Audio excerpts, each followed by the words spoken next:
A diplomatic glow this Diwali, Prime Minister Narendra Modi has thanked US President Donald Trump for his warm festival wishes and a phone call that touched on key bilateral issues.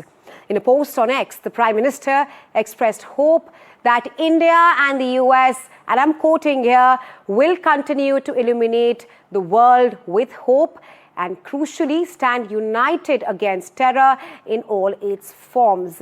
President Trump, meanwhile, marked Diwali with traditional lamp lighting at the White House, surrounded by Indian-American members of his administration.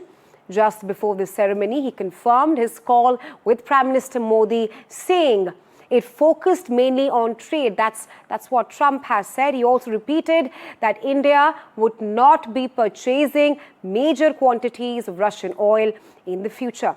Listen in to Trump's remarks, followed just Trump's remarks at this point of time. Americans, let me also extend our warmest wishes to the people of India. I just spoke to your Prime Minister today. We had a great conversation. We talk about trade, we talk about a lot of things, but mostly the world of trade. He's very interested in that. Although we did talk a little while ago about let's have no wars with Pakistan. And I think the fact that trade was involved, I was able to talk about that. And we have no war with Pakistan and India, and that was a very, very good thing. But he's a great person, and he's become a great friend of mine over the years. In a few moments, we'll light the Diya as a symbol of faith in the victory of light over darkness. It's a beautiful term, light over darkness. That's what it's all about. It's knowledge over ignorance and good over evil. All right, to decode this further, I'm being joined by Dr. Brahma Chilani, Strategic Affairs Expert. Welcome to NDTV, Dr. Chilani. First up, of course, what do you make of Prime Minister Modi's sharp Diwali message to Trump on anti-terror? It's good that Modi has reminded Trump that counterterrorism is one of the key planks of the US-India partnership. But it's interesting that Trump is keeping up the squeeze on India. He still maintains 50% tariffs on India. India remains the sole and only target of Trump's secondary sanctions over Russian oil purchases, even though India is not the largest purchaser of Russian energy. China is. In fact, Europe buys more of Russian energy than India does. But he has spared both China and Europe and targeted India.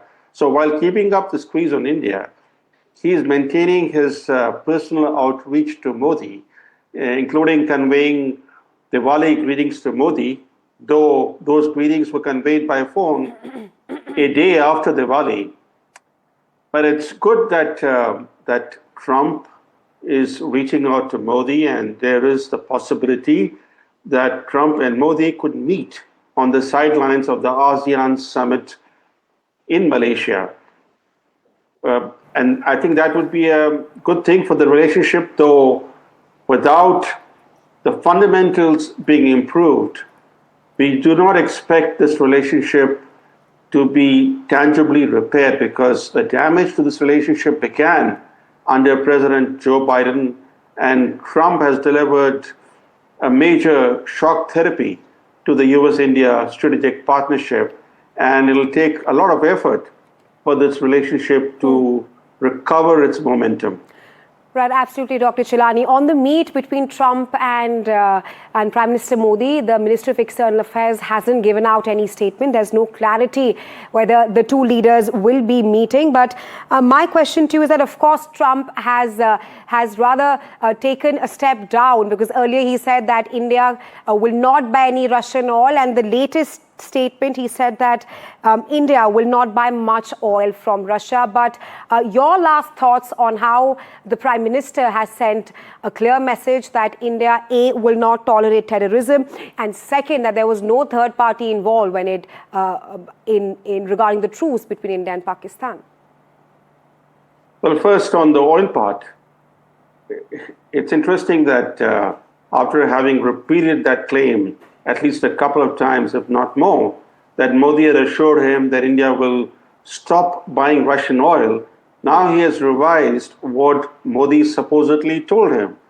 Now he says that India will not be buying too much of Russian oil, but the oil import data of India, which is internationally available, does not support his claim that India has cut back its imports of Russian energy. There is no such indication because the September oil import data of India indicated that there's only a slight decline because these monthly imports of oil fluctuate. They depend on what's available in the market, how competitively priced the oil is, and sometimes on a monthly basis, imports from Russia go up.